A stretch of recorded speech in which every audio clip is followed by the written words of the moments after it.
Friday Live. This is Karen Foote. You would have seen her a couple of weeks ago. Karen Foote is an ex-Singapore Airlines cabin crew member. She's ex-Singapore Airlines, worked for Singapore Airlines for 5 years. And we did a 3-part series where we talked about, we spilled a bunch of tea on the cabin crew lifestyle, what actually happens within the lifestyle when you become a cabin crew. Hey, Miriam, welcome back. Good to see you. We're a little bit early today because we didn't think it was going to work. But not okay. We're here. Yeah, we're 10 minutes early.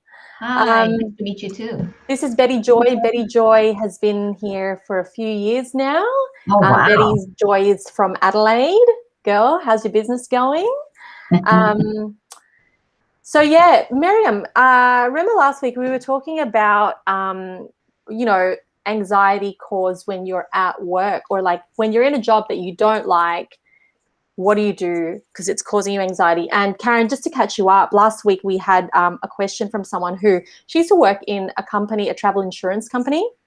Yep. And then she's now working in funeral homes. And she said it's really causing her a lot of anxiety. She went to see a professional. So guys, a bit of background about Karen Foote. Apart from, having worked for Singapore Airlines, Karen's got a background in psychology and neuro-linguistic programming, so about how the brain works and the wiring of the brain. So I thought it'd be a great idea to bring her back on so we can get a little bit of insight about what happens on that front, because, last week we talked about it from my experience and what it actually feels like from the moment that I identified that I was experiencing anxiety. I was painting the picture of what it felt like coming into it, how I ride the wave, and then how we transform that feeling or energy into something a lot more calm, how I ground myself. Yeah. So what do you guys think about this topic? Let us know if you have any direct questions. Otherwise, we can steer the conversation. This is a great opportunity to ask anything that's related to psychology and the wiring of your brain, like creating new habits, the things that we need to do with the brain and its wiring in terms of like getting our goals and that sort of thing. So welcome, Karen. Now she's definitely throwing me in the deep end because, we were having a discussion. What should we talk about? I'm like, right.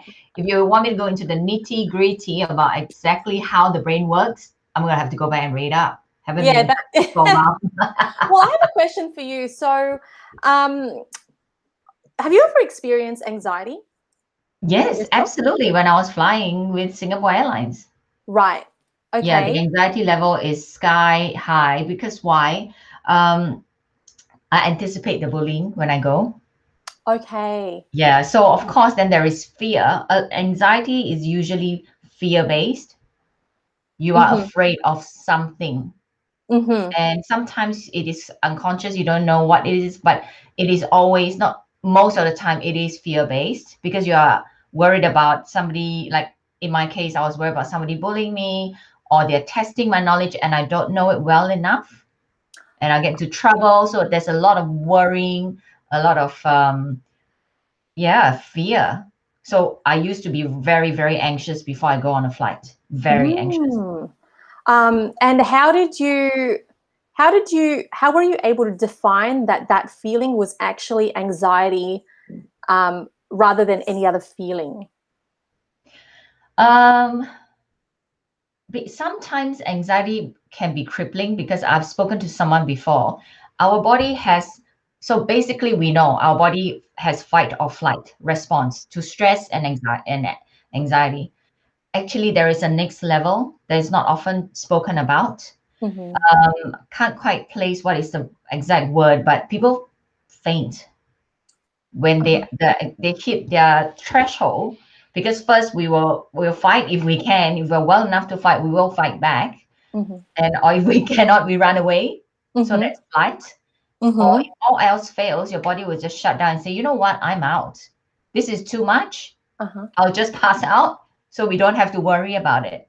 Right. So how extreme it can be. Right. So your body will just react to it in the way that it absorbs like the feeling itself. So Betty Joy is saying here, I started to experience PTSD and anxiety after I gave birth to my eldest daughter.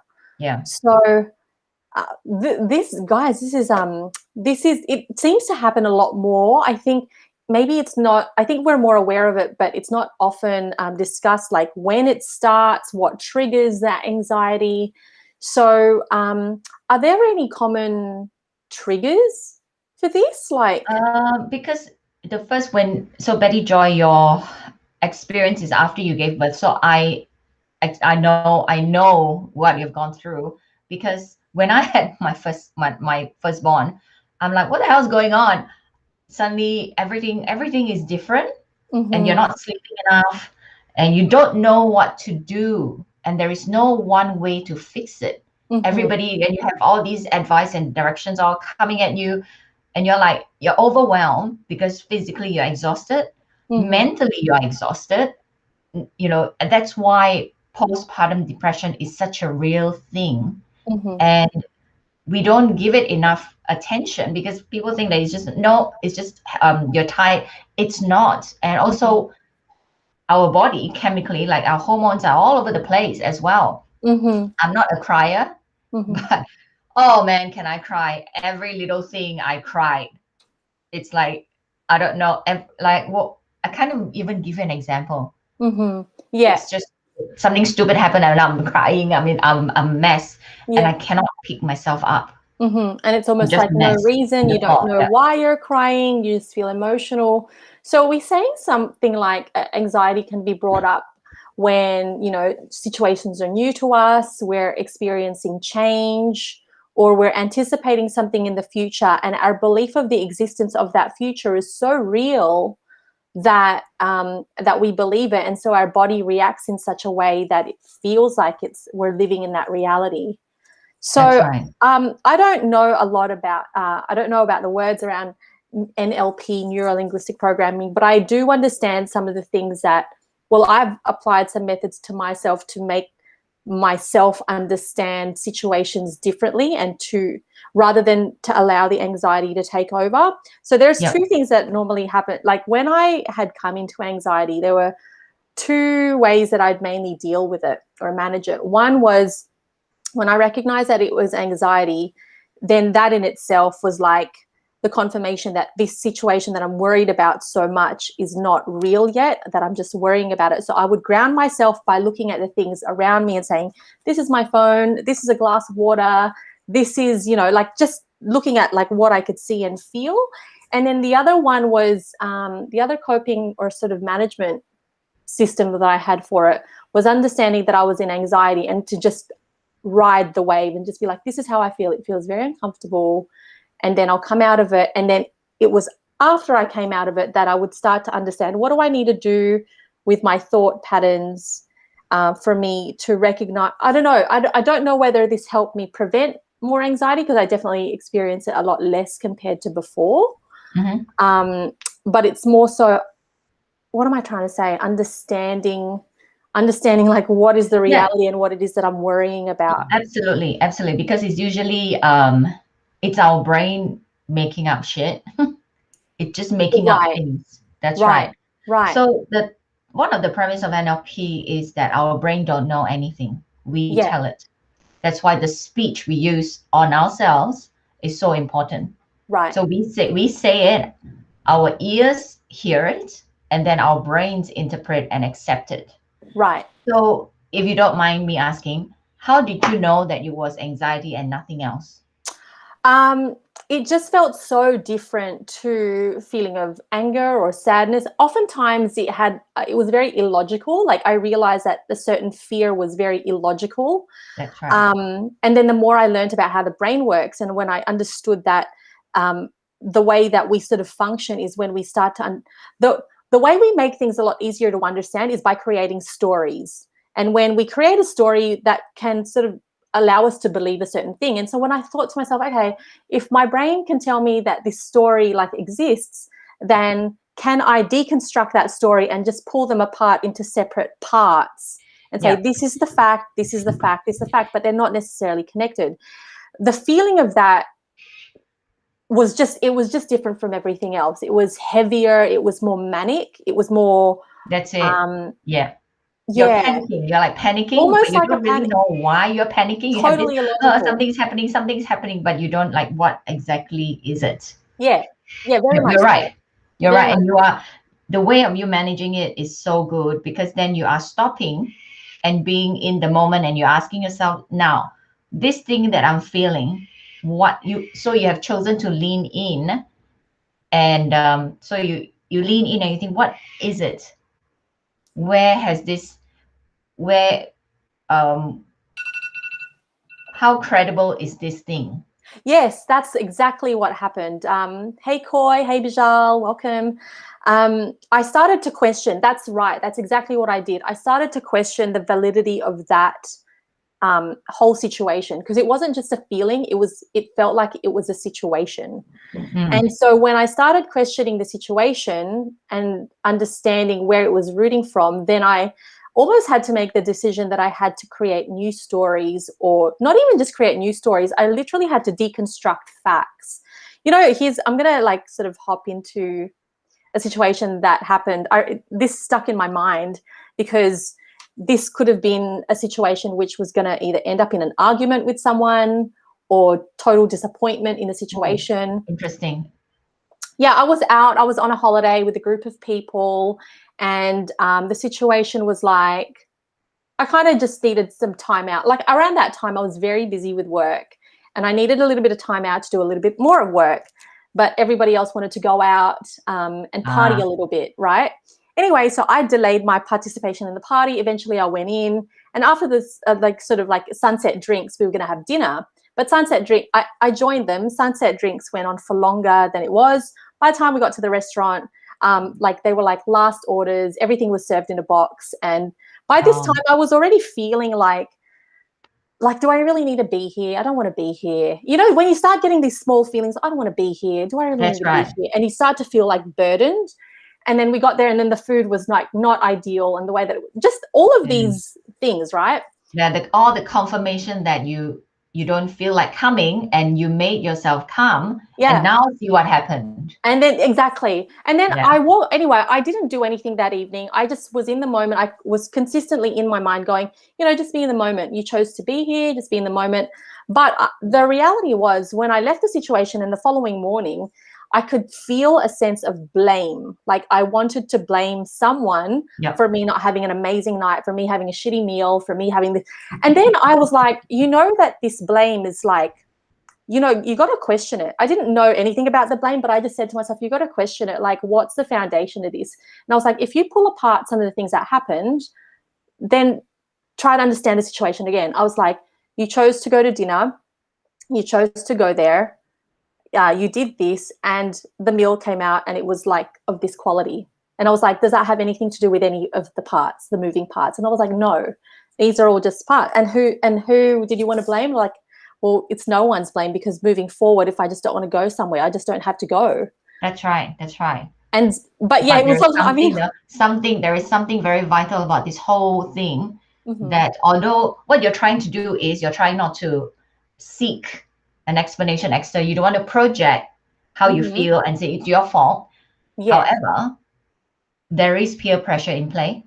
yeah, So yes, are they to blame? Yes, that's partly, yes, absolutely. right, And also, um, we all have a little bit of people pleasing in us. yeah, Yeah. So that also comes in play. You are upset with yourself, mm-hmm, but because you being the nice person you are, you want to look inward first yeah, before you project it outwards and blame someone else. But what they should have done for you is that, you know what, if you got work to do, that's fine. We won't pressure you. That's fine. mm. Yeah, totally. And the thing is, as well, I find is in situations like this, it's almost like a two-pronged approach, right? It's like the part where the whole situation had something to play, and then Mm, there's the other part where you as an individual are accountable for the situations that you put yourself absolutely. in. Absolutely. And when I look at things like communication and the people-pleasing side of me, that part didn't communicate as often as it needed to. Like I wasn't communicating as often as I needed to because no one was ever really pressuring me. They were just like, we're going for drinks. I automatically made it my responsibility to be there for drinks. Right. You know, like I put things upon myself. And so I think that's why the tendency is like, pull the story apart. Which part did I play? What part is true? And what can I improve moving forward? Like, how can I change my experience moving forward? So, but it feels unnatural at the time because sometimes it's just a lot easier to give into the stories. You know what I mean? You feel like you're resisting yourself. Yeah, absolutely. But you know, it's amazing that you could say that, because a lot of people, I'm sure that's the reason why people watch you, is that you have this inner strength. So a lot of anxiety arises because of our inability to draw boundaries around us. So we put ourselves in, you're right, we put ourselves in that difficult position because we cannot say no. We don't know how to, or we're afraid we'll offend people. So we say, it's okay. I can handle it. I will carry everything. I'll carry the weight of it all, but we cannot. And that's where, you know, the anxiety comes in, because we're unhappy. We're making ourselves do something we don't want to. Right. Can we explore that? But before we go forward, let's catch up on some comments. So Phil, cool for rock and roll, says, hi, ladies. Christine, Miss Karen, my apologies for arriving late. Actually, we started early, Phil, by accident. Yeah. 10 minutes early. That was my fault. And then Tender Heart said, it is because you had already programmed your mind ahead of time and you just wanted to stop by and say hello. And then nowadays it's rushing society, working for other people and with others. That's why a lot of people say about 90% of the time are unhappy and angry with themselves for not being truthful. So, and then Betty Joy says, yes, it's inner strength and stickability. So can we explore this a little bit? Like, let's say you are a shy person, or you're introverted, or your tendencies are to people please, or not even just that. Maybe you're afraid of being rejected if you disagree with others. What is one to do? How does one start overcoming these kinds of, you know, you're not expressing yourself clearly and that's impacting you and others, or more so you. Like, where does someone start? So first and foremost, I have to say though, sometimes what we see as injustice, or, you know, you don't have to do that. We need to stop for a minute and tell ourselves sometimes they don't mind doing it. So I just want to put it out there that, you know, some things you won't do, but someone else is happy to do it. And we think, no, you shouldn't have to do it. Not your business. Yeah. Right. Not your business. If this person is happy to do it, don't. So now, how does a shy person start drawing boundaries? Those kinds of categories where you just you're not in a place where you feel fully self-expressed. How do you start creating new habits? How it will manifest is that you will start to feel resentment. You'll get angry because people are taking you for granted, and you will just start feeling worse and worse and worse. And the time will come when enough is enough. That's where you start looking for inspiration, like maybe watch Christine and say, you know, how clear-headed she is. People like that, you look for role models and you model after them. Because a lot of inspirational people out there, they tell you, you know, just screw it, just do it. You keep repeatedly listen to this empowerment, and then you think one day you snap. And are you saying you literally just have to take the action then? Because you know, you can consume all of the content and listen, but eventually you're going to take the step, because that's the only bridge between who you were and where you want to go and who you want to be. So you're going to face that fear. That's right. And there's nothing really to say people pleasing is bad. If you enjoy doing it, we do things because there is something in there for us. There's always something in there for us, either to avoid trouble or to feel good. Like, it's like the helping behavior. Why do you help? Because you want to, because you feel good. It's also ego driven. It makes you feel good. That's why you help. So when you do something, there's always, people put very negative connotations around people pleasing and, you know, boundaries and all that. But what if you don't need it? Right. What if you're happy like that? Yeah. And that's what you live to do. Yeah, because there is self-improvement means you want something something that's maybe not there yet, you want to harness something, but there's also a place of being content and That's like being right. happy where you are. That's right. It's knowing Okay, what you want. totally. Yeah. Do you feel as though with more success, like as you grow and as you succeed more, the boundaries do become more obvious, and so oftentimes the people pleasing actually naturally diffuses, it starts to go away, because with growth, what I'm saying is, you know, a lot of people who are responsible for a lot of things, or who have teams that they manage, and they have to say no and yes and no and yes and no and yes. But the more people who you are sort of leading, the stronger your boundaries have to become. No, I because think I. when you are in a business role, you are in a leadership role. Mhm. So your job is to delegate. You then there's no possible way you can do it yourself. In your Mhm. private life, you may not be able to say no. Right. Right. Yeah.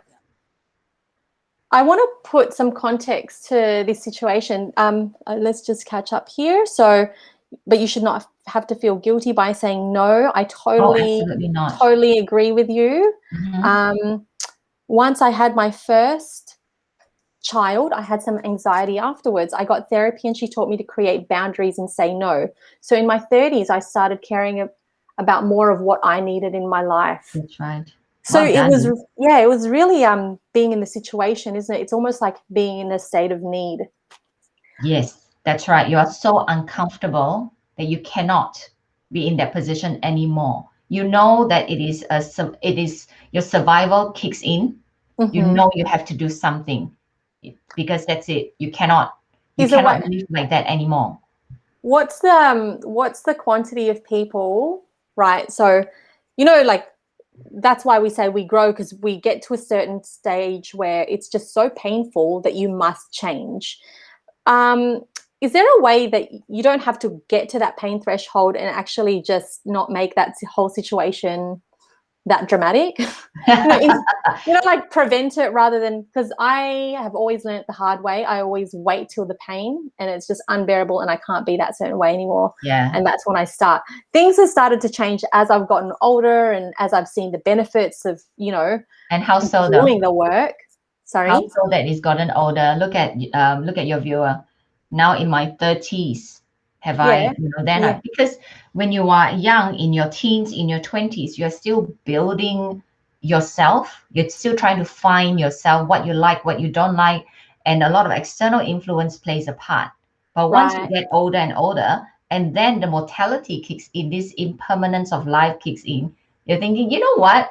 I don't need this shit. I don't have a lot of time left on this earth. So I don't need this rubbish thrown at me. That's Uh-huh. why as we get older, we get bolder because we're running out of time. Hurry up. Older and bolder. Older and bolder. So I want to share a lot more with the folks here, and I think the community here is like quite experienced in life, and a lot of people have done the work and like sort of keep going, growing, improving. I'm not too sure what you guys, maybe let me know, what do you know about neuro-linguistic programming? What role does it play in our life, in our success, in our happiness?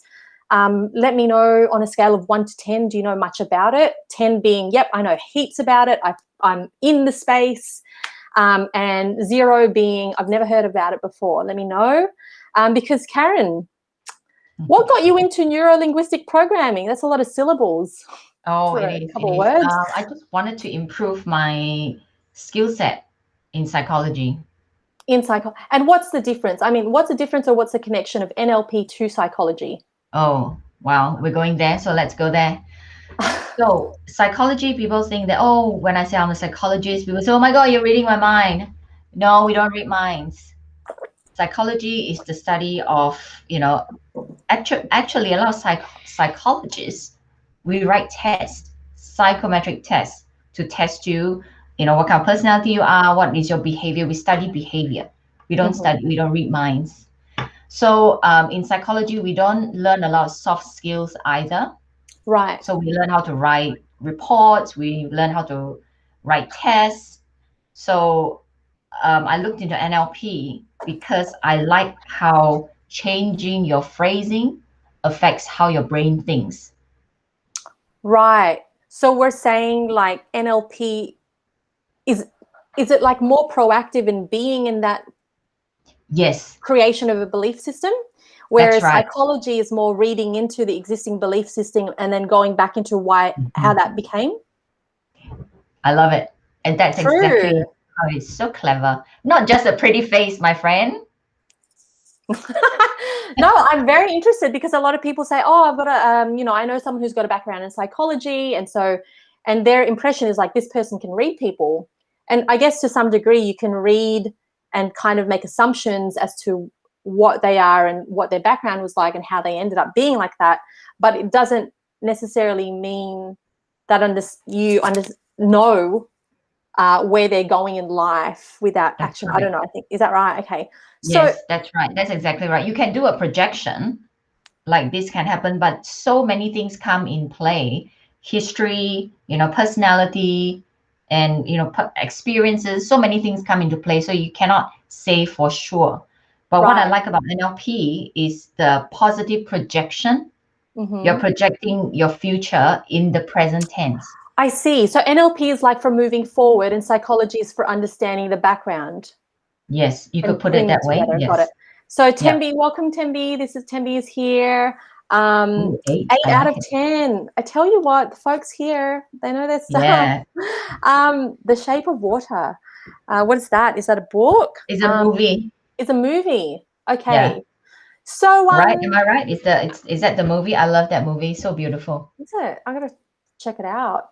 Yeah. Um, let's go more into this NLP thing. So, okay, I want to, because people so last week we had someone ask the question because they were working in a funeral home and it was making them anxious. And the first thing, when you're in a place of like need, or you just want to stop feeling a certain way, most of us don't really know what person we're looking for. What professional are we looking for? A psychologist, a psychiatrist, someone in NLP, someone in wellness, someone who does Reiki or kinesiology? What's your stance on that? That's a very deep, Um, broad question, but I guess how does one know who to go to for a specific result? yeah, that's hard, isn't it? That's hard. Even people, a lot of time, they're confused about psychologists and psychiatrists. Mm-hmm. So let's clear that. Psychiatrist is somebody who has already done a medical degree. So they're already an MD, and then they have gone and specialized in in psychiatry. So yes, some people with mental illnesses, they need to be medicated. So Mm-hmm. like antidepressants, whatever, all those, multi-personality, which you hardly see, Right. or bipolar disorder, all these, they need to be medicated before they can be treated. Oh, So I a lot of see. psychologists, they come into practice. So they are counseling psychologists. You can talk to them about your issues and all that. They have chemical, um, I forgot what I was going to say. But so you're asking me who you go to. If Like, you were how to does look one for a, even know? Because, like, the layman or the average person, I know that when I was having anxiety and depression, I didn't even know that I was having anxiety and depression, let alone who to find to help me at the time. So what I mean, what I said last week was because the person who was speaking just said that they went to one person and they said, well, you don't have any trauma, so you don't need to see me. And then my disposition was like, well, I don't know if this is a common thing, but when I look for people to work with, one of my things, apart from the degree that they have, is during a conversation or a consult, that's I right. try to sense their level of self-awareness. That's so strange. It sounds really strange. Or I try to understand, or I just don't know. I just ask questions that will help me understand the kind of advice that they're going to give me, whether they're going to take an unbiased position, because Yeah, everyone's looking through the filter of their own belief system absolutely. and their own experience and their own take on life. Someone who's optimistic is going to give you different advice from someone who's pessimistic. So I look for certain qualities when I work with a professional. I try to sense self-awareness, optimism, and in addition to the degree and the PhD and that sort of thing. Yep. So I guess what I'm going back to the original question, when someone starts to look for a professional to work with, like when would you look for someone to work with who specializes in NLP versus someone who works in psychology, for example? So did you say that this person went to a psychologist and then the psychologist said you don't have trauma? Yeah. Yeah, Well, this is just how the conversation. Yeah, yeah, everyone that's in the rubbish. chat was That's like, rubbish. The very fact that you are anxious, that is trauma. yeah. Trauma doesn't have to be something very extreme that happens to you, because whatever is not managed will just get bigger and bigger. It's like a little hole. Mm-hmm. If you don't mend the hole, you just get bigger. Right. So good question. I actually want to circle back and talk to you about, you brought up self-awareness Yeah. when you look for someone. I've never heard anyone say that, but that is very high on my list as well. Is it? Yeah. Yeah, because when you have a high level of self-awareness, that means that chances are you are able to see things from a different perspective, Like not just your own narrow view of things. Mm-hmm. So that's such a valuable and important trait that not everybody consciously look for. Yeah. I don't know when Mm. things changed. I think because we came back to Australia, yes, this was 7 years ago, but I came into a city where I knew nobody really, and the only people that I could see as professionals, like doctors, dentists, were referrals. And I thought at the time, because the way that we're brought up is like you go to your family doctor, and that's a doctor that you go to, and then you go to that person who's referred to you, and that's who you go to. And it wasn't a common practice to ever really question the professionals that you're seeing, because they're trusted professions, they're trusted people. So why would you ever? But then when I realized that, I think I had one appointment and I didn't really quite agree with the disposition of the doctor, because what they were putting on me was not so much a prescription of anything. It was more so their point of view of what was going on. It was just an opinion. Like, it was like filtering through opinion versus like, is this professional advice, opinion? And that's, since then, I was like, I think one of the things that I add to my list now is self-awareness. That's true. More people need to be aware, but then again, you need to be self-aware. That's right. So that you can be aware. So it's a lot of aware happening right here. So back to the question, where who do we look for in what case? So if you have like a chemical issue in your brain, psychiatrist, definitely that's where your doctor will send you, because we need to sort out the chemical imbalance before we can even talk. Psychologist, yes, for trauma-based things. When do you go to an NLP specialist? Usually you find them in a coach, like a mindset coach. They are usually trained in NLP. They are trying to just improve the current version of you. So you're actually moving forward now. So psychology might be healing, like in healing some things from the past. You're still in the healing mode. You're right. And you can also be working with an NLP coach to help you go forward and create, your new version, your new self, your new future. Is that right? More along the lines of that? No, absolutely. That's right. That's right. That's why you don't always have to go to a psychologist. You don't. Somebody who's trained in, NLP can help you. If you have a bigger picture, you want to visualization, we use it a lot. So athletes use it a lot as well. So that you keep telling your brain, this is going to happen, this is going to happen. And then you will unconsciously take the action to make it happen. Right. Side note, for a while I've been thinking, should I get some NLP? Like, should I become trained in NLP? It's been very fascinating to me. That's just There's so many freebies. Just try it. Just try. There are a lot of like places where they give freebies. Oh, really? The next time I see a freebie, I'll send it along to you. What's how long? I think you'll be a good practitioner because you have a high level of awareness. And NLP practitioners, they need to be charismatic as well. Okay. If not, you'll just be boring, because, and can you imagine you're talking someone through a visualization, imagine your best day, you wake up and you can't do that. Maybe I should look into it. I swear to God. I swear this channel is making me do things in my life that I was not anticipating. Tembi says, I heard about this psychologist, Tembi, the Japanese psychologist who did an experiment with water samples, and he spoke beauty and light. Did you hear about that water example? It's like he spoke beauty and light to the other one, beautiful love language, love words, and then the other one was like, abusive language, and the Wow. water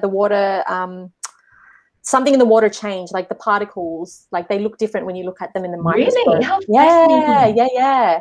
So Yeah, over but time, the samples took the shape of the words they yeah, yeah, received. yeah, yeah. Actually, Yeah, having said that, we are all made of matter, right? We are all yeah, made of matter. mm, We are. So yeah. that could, yeah, but there is a movie called The Shape of Water, by the way. I think I got to check that out then. That I got to Yeah. check that out. All right, guys.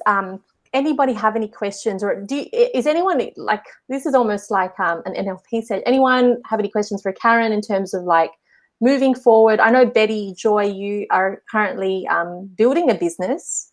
Do you have any questions in terms of how you can? What's the next step for your goals or anything like that? Something specifically that, like, Karen's here, so she's got a lot of gold to offer.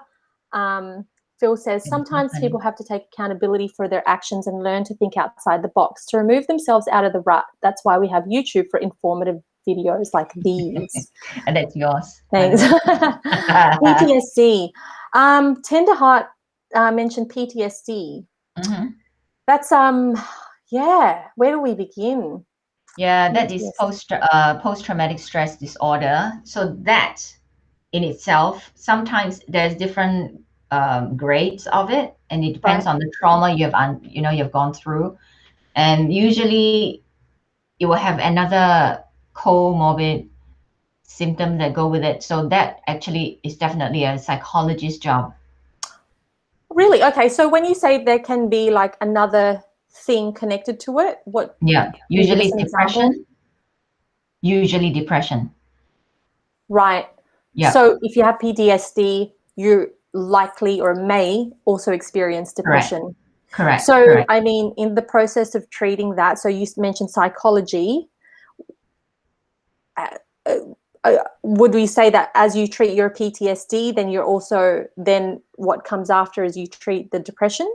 That is part of it because PTSD leaves you in a position where you feel like you're boxed in and you're scared, and you keep, depending on how severe it is, the trigger might feel very real when it happens. You might feel like you're back in that moment experiencing it again.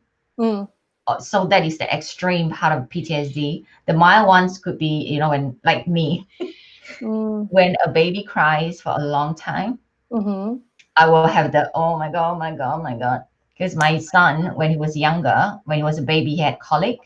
So I will uh-huh, start to get this panic, like this sort of very uncomfortable feeling mm-hmm. because, yeah, because he used to cry. He used to cry for hours. Right. So that is a very mild form of PTSD because it takes me back and I only feel it in a feeling though. I don't see it. So very bad PTSD, they could hallucinate. Yeah. They have no control over their environment. They will usually have anxiety, panic disorders as well.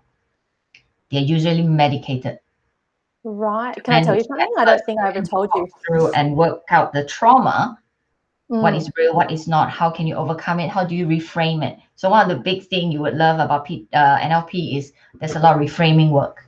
right. Yep. Yeah, it's crazy. I don't know if you've ever heard of ayahuasca. I've mentioned it a few times on this channel.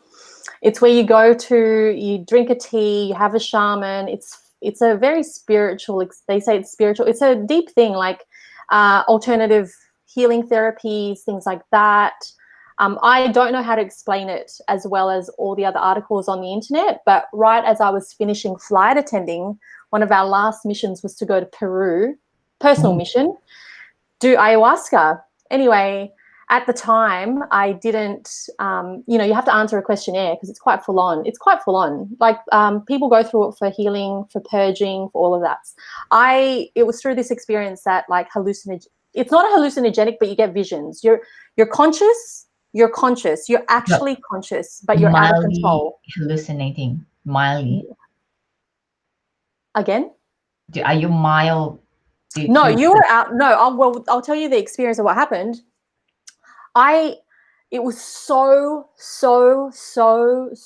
intense that I believe I had, that extreme PTSD that you were talking about, hallucinating when you're not on anything, nothing, like to a okay. level that you actually fear for your life. That's Yep. what happened. So a bit of background.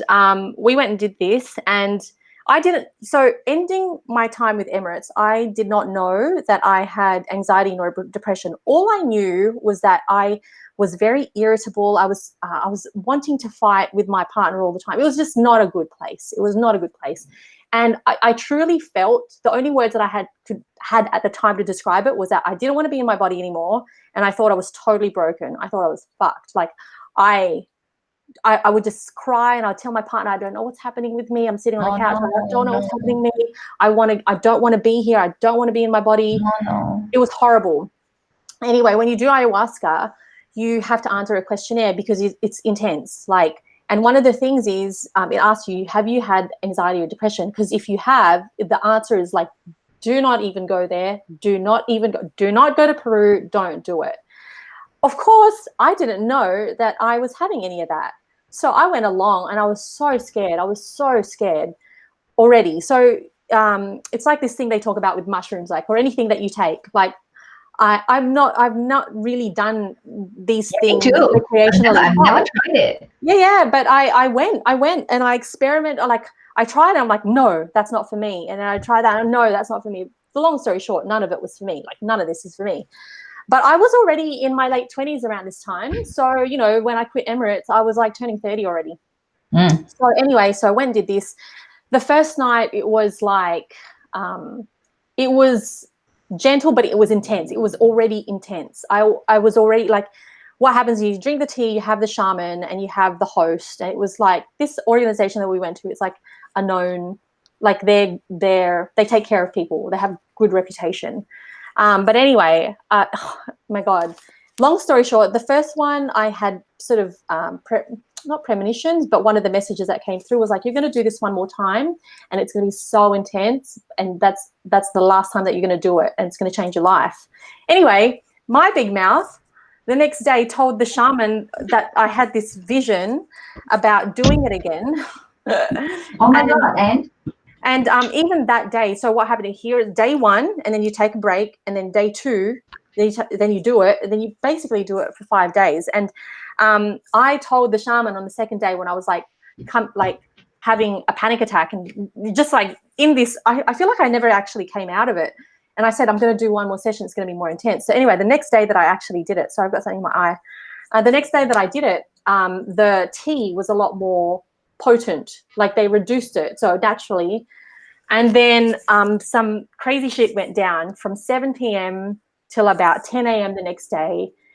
Even the facilitators told me thereafter, they were like, we'd never seen anyone react to it the way you did. When people purge from ayahuasca, it's you vomit or you poo most of the time. That's what happens. And you purge and people get these their experiences of their life, like it's like visual representations of things that you believe in. And I literally embodied my worst fear. This conversation, I wasn't planning to go here, but let's go there. Yeah. I was born and raised Catholic, so my belief systems in good, bad, evil, and good was like so ingrained in me. And I can't believe I'm saying this in public, but anyway, I thought I embodied the devil. I thought I was the devil. I thought I was undergoing, what's that word? An exorcism. I thought that was my experience, and I lived that from 7 p.m. to like 10 a.m. And this doesn't normally happen, but we had some Xanax, Xanax, like we had Xanax from the town when we were in Peru.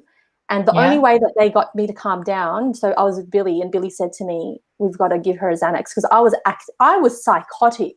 I was like shouting. I was like top of my lungs. And the way that this is set up is like everyone's got their own tent. You're in the jungle. You're in that freaking Amazon, and you have your own, and you sleep by yourself. You stay in your own. And a lot of people go and do this for healing. And so this whole story that I'm telling you is probably one of the most harshest descriptions of what can happen, because other people have the most profound, amazing experiences through this. So this is not a depiction of how not as violent as yours. Mine was so violent.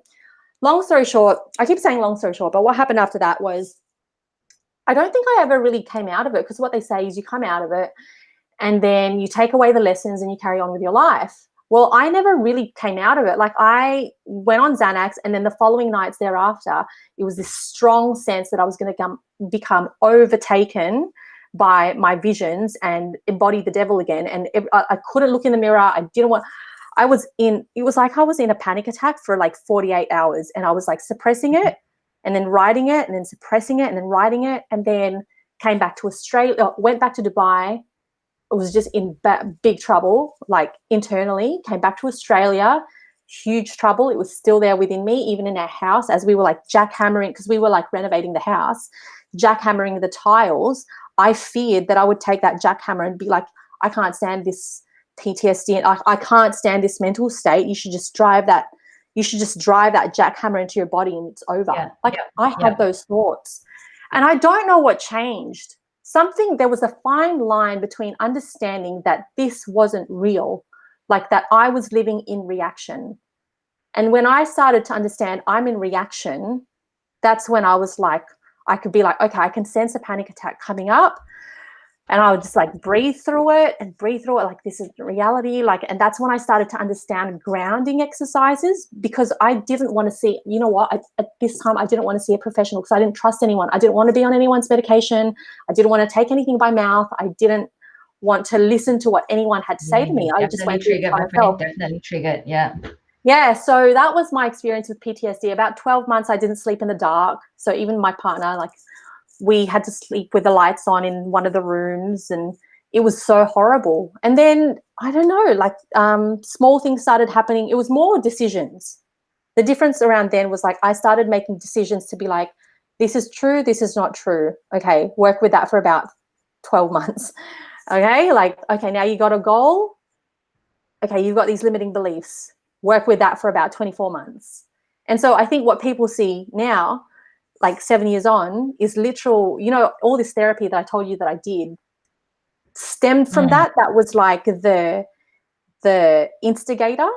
And then I kind of went deeper than I ever thought I would. I thought I was in there to just heal. But then when I found that I was healing myself and eventually down the track started getting my goals, I was like, from here to here, two different people.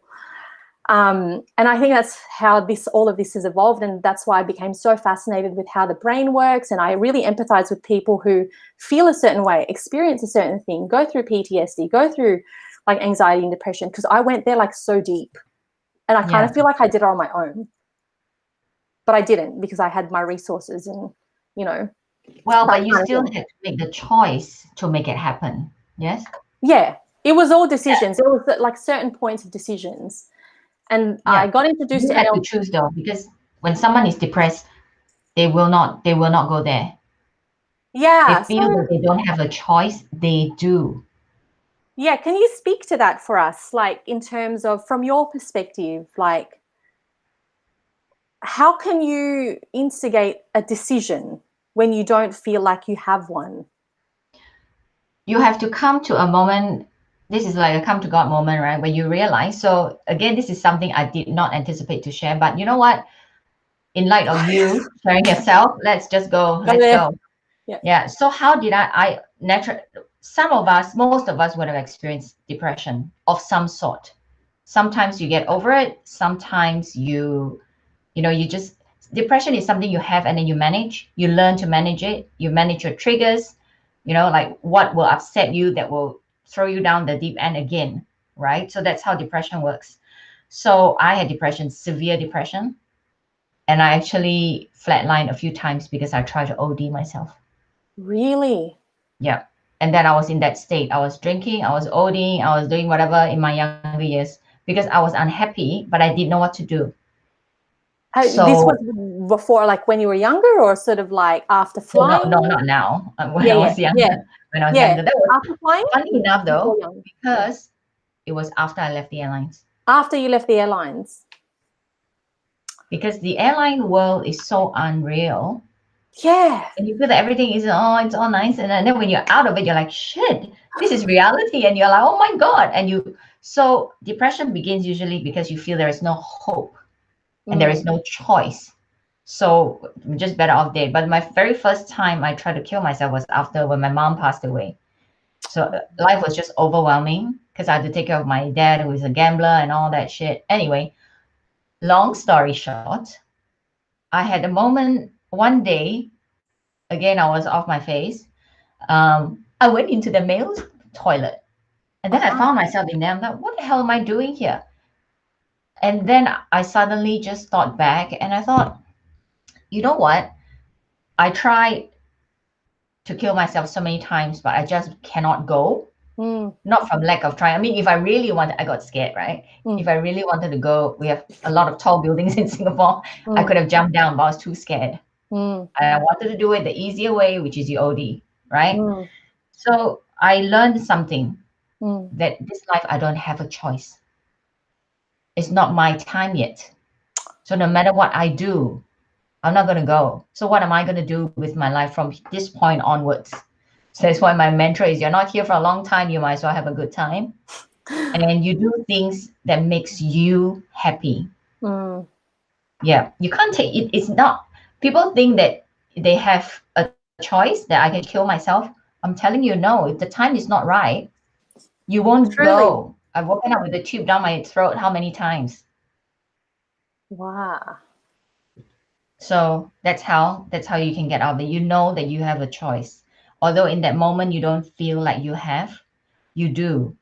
Yeah, I'm trying to think back to when I'd made the decision to stop. Well, actually, no, I talked about it in one of these videos where it was close and I had a shitty day at my shitty job. I was just in a really bad place. Like I went cold turkey. Like my only solution at the time, I was like, none of this is fun. Coffee became my go-to. So I was like, 6 coffees a day doesn't sound like much in comparison to other, but in comparison to other, other coping mechanisms, a coffee is like, it's not alcoholic, it's nothing. So, but I went cold turkey on coffee. It was a rainy day. I came from my job and then I came home and I took a bath and I was like, what is this for? Like, what is this life? And I started questioning.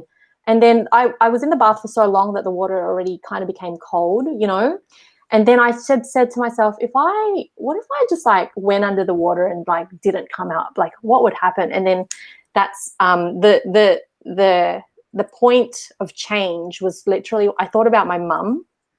The first time I talked about this on video, I started crying, but I think I'm used to telling the story now. Not that I've told it a lot, but I thought about my mum and I thought, if anything happened to me, she will suffer for the rest of her life. Emotional. Absolutely. That's why when people are depressed, they stop thinking about their loved ones because they don't want that anchor. So they don't want to. They just think, I don't care, But because if they were to take, just like you, a few moments to think about why and how we will hurt the people we love, we won't do it. So the first time I did it, I said I was 15, right? Because I was like, no, I'm not taking care of my dad. I'm not borrowing money for him. No. So I want out of that life because I cannot see myself living that forever. Yeah. So that was my trigger into depression. Oh, was it? So that's what got you in. And then, and is that why you got interested in psychology?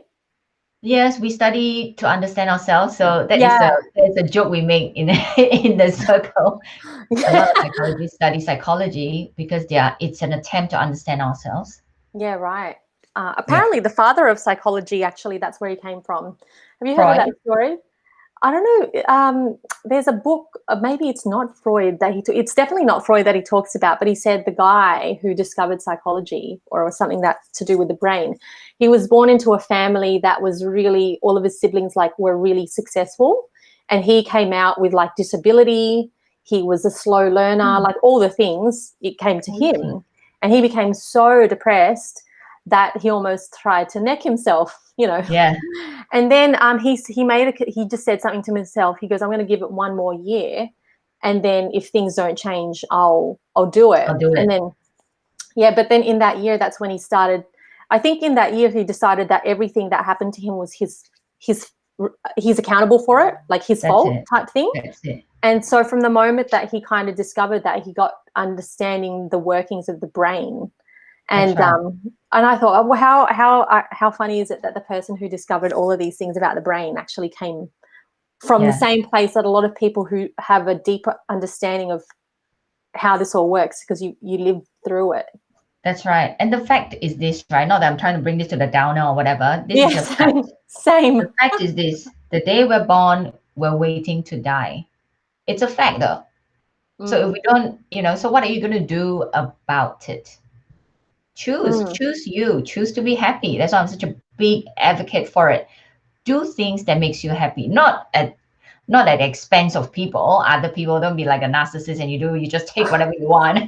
Because Karen said be happy and you do whatever. It's all about me. It's not about that. If we have meaning in life, like Christine, what you're doing now, you're helping me, you're helping people, you bring them, hope and solutions. That is your legacy, right? Don't underestimate the power of meaning in life. Yeah, totally. I'm totally with you. Tenderheart says, what I call it is mind over matter. Somewhere in the back of your mind, it's always a second choice. Yeah, you're right. I'm totally with you. I think in the back of our minds, we have, at the back of our minds, we have an understanding that there is a choice, there is a second choice. That's and right. You really just got to choose that, like switch that on, even take like a percentage of that, like 0.5% of that is like sometimes what you need. But yeah, I mean, it's led to, honestly, like all of this has been a really deep dive into some darker topics. But at the same time, I feel like when you do get to the other side, it's so much more than you ever thought. That's right. It's so much fun, though. It's so much. And it's like not that serious, like things stop becoming as serious. Sometimes I see getting myself sometimes I get in, I'm like, I'm becoming really serious about this. And then you go, oh, but that's just a choice. Because sometimes you get into a place of growth and you take it so seriously. Oh yeah. Do you ever feel that where you're like, if I would, I'm taking myself very seriously at the moment. I'm like, I feel so adult. Yeah, in my 48 years, finally, I feel like an adult. yeah. Tell me about it. But then, I kind of did question. I was like, can you, sort of like grow and improve, but not lose the essence of who you really are? And I was like, of course you can. You can do whatever you want. So yeah, it's a good place. Like basically, the message here is like, we can choose. You can choose. And if you find that you're stuck in a bit of a situation, when you're in like the thick of things, it feels so real. It feels so thick, that you can opt. You can actually opt to make it not as thick. You can actually opt to ease it up a little bit, and it really it starts to come from you. It really starts to come from you. It's true. Although it sounds like easier said than done. Totally. We overthink it. I'm telling you, we overthink it. We don't open our mouths and ask for help. So what's ask for help? Yeah, ask for help. I was going to say, what's the step that someone takes? What's the first step that someone can take? Or maybe depression. Yeah, like if you're not, if you're like in the thick of your thing of what's happening in your mind, and maybe you're not at a place that you want to talk to. Sometimes there might be that gap still. You're still in the thick of it, and here's the person that you want to speak to, but you're not quite there yet. What's something that someone can do in that moment? Yeah. So if you find that you are in a situation when you find, it's so hard, I can't deal, you're overwhelmed, like what Christine said earlier, actually a lot of what we think, it's a story we tell ourselves. So what I want you to do is I want you to break it into little tiny chunks, and then look at the tiny chunks. And if you feel that you cannot do it yourself, look into the network of the people you have around you, though. Someone who can help you, talk to someone about it. You'll be surprised that, two heads are better than one. You tell someone your problem, they might have a more creative solution that's a lot easier. I find that a lot of people think that nobody loves me, nobody wants to help me. That's not true. People give up when you give up on yourself. That's when people give up. If you are trying and they can see that you're trying, they will want to help. And so tell me the story. Is it your story or is it the reality? Question the situation that you're in, not so much to completely, question the situation that you're in and be like, what are the real facts? What are the true facts? You've got to separate the facts from the emotions to say, okay, I have this cup of tea, that's a fact. If I think this cup of tea, it's horrible, like it makes me feel like this, that's an opinion, but That's what right. is this tea made of? It's made of, the difference between your emotions and facts. And when you can really master that, actually. I believe that you can master being able to distinguish fact from opinion. At the beginning, it all seems like one thing. And at the beginning, it can all seem like truth. But when you start to go, oh, that's an opinion and that's a fact. Facts are a lot easier, because they're tangible, or they're things, you can write them as proof. And That's right. opinions, they're great things, these opinions, because you can always shape them, you can reshape them. They're very fluid. What do they call it? That's right. Neuroplasticity. Yes. They're Yes, very. yes, yes. Yeah. So guys, thank you so much for tuning in today. Yeah, we went deep there. So any last questions from anyone? Karen's got a video up. Yes, Can you I tell us do. about your video? Which one? The latest one? The latest one. Yes. So now it's Christine giving me a chance to plug myself. So I've started a YouTube channel with Christine's help. She is fabulous at it. Because I initially thought I'm just gonna video myself and just put it out there. Apparently not so easy. And but that's all good. So I've started a channel to have honest and open conversations about various topics, any topics that people won't talk about. And I feel that the more we talk about it, the more it is less of like a taboo. We just go and have a talk about it. So I think the one that's coming up is my guest is the LGBT plus specialist. She works with parents who have LGBT plus children and the struggles they face, and and how do we talk to our children about sex because they don't want to hear about it, or some parents don't want to talk about it because no, my child's not having sex. You're lying. We try to get to it as young as we can. It's a fact. So that's what I do. That's what my YouTube channel is about. Phil's got a question for you. Oh, Phil, yes. what have you got for us? Yeah, so Karen's channel is it's awesome. She gets experts on specific topics. One of the first ones was gastric bypass. So, people who have wanted gastric bypass surgery, the shame that might be attached to it, the entire process, making the decision for yourself. There's also someone who's been interviewed about alopecia. She started losing her hair at age 9. Yeah. So anyone who knows anyone who's got alopecia or has a child who's experiencing losing their hair, it's all on Karen's channel. So Phil says, Karen, will be coming up for the next streams. Would like to have you again. You got some great informative and enjoy listening to your stories. Oh, Phil, you got to check out Karen's channel. Karen, I'm going to put the link to Karen's channel in the chat box, and I'll put it in the description box as well. She brings on some awesome people. And Karen, we're gonna have you back. You know that, right? I know. I would love to be back because I love chatting with Christine. She's got, you've got so much thing to share. And this is a different side of you that I see, and I love seeing it. And you brought something to my attention now, the self-awareness. I know I always look for it, but I never actually placed it. I never knew I was looking for it. I was just looking for it. Yeah. That's all. Yeah, it's a good one to look for. Anybody else have any questions? Thank you, guys. It was so lovely to see you. And I always love seeing everybody who rocks up here. So if you have any requests for the next week's topic, please let me know. Otherwise, feel free to ask Karen as well. We'll organize another time to have a chat. But for now, we'll see you next time. Have a great day or a great night wherever you are. Yes. Have a good weekend. Woo! Ciao, ciao. Bye.